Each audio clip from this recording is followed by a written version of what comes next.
Hi, good afternoon. My name is Carl Walker. I'm the director of FIFA Public Relations, and I'm here to brief you on the Arena de Sao Paulo collapse that happened this week.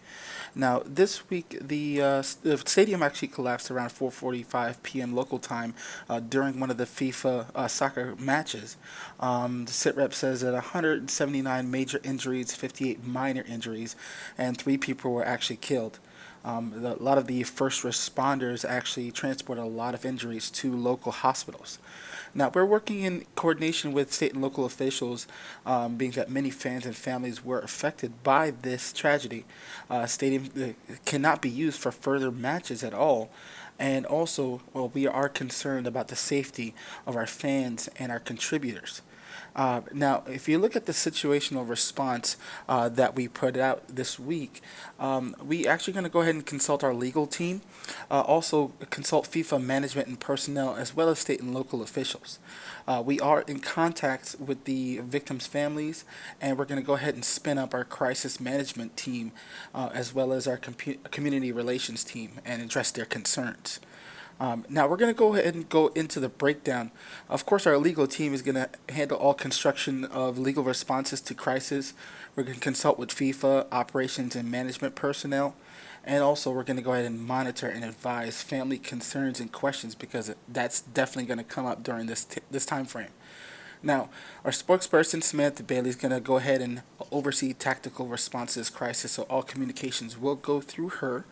And also, Kate Anderson is going to handle contacts between families and the community relations as well.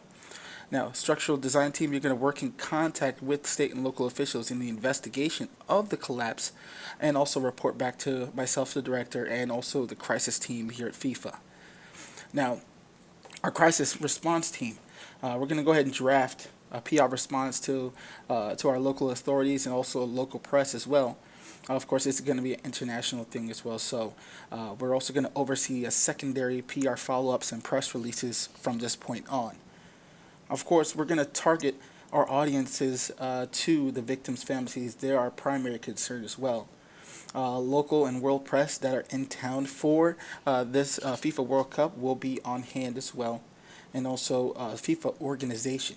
Uh, the event management company, we're going to go ahead and work and coincide with them on this as well, since they are taking the brunt of all this press.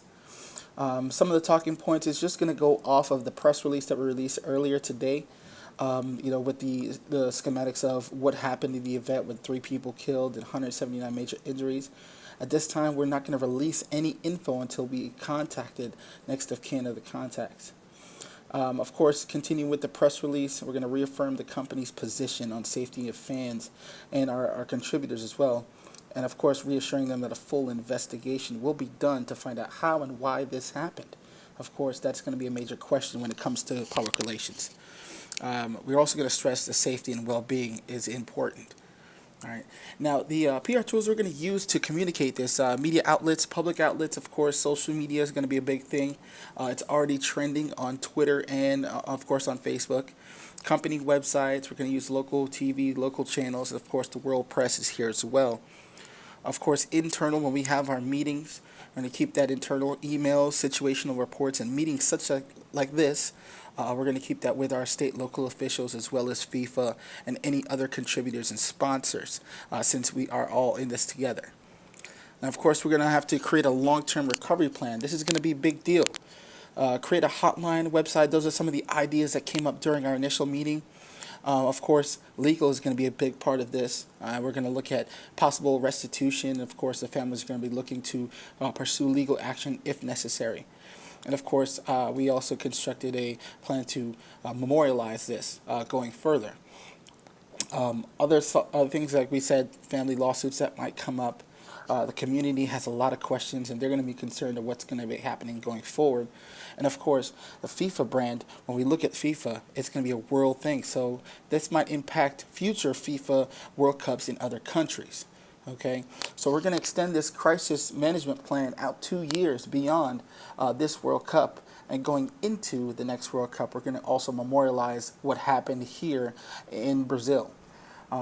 We also want to reach out to our primary sponsors, including like Adidas, of course, some of the major sponsors locally as well. Now, I just want to remind you that this is for internal use only, and you can follow up with me or our communications manager, Samantha Bailey, for any further questions. Thank you all for your time, and have a great day.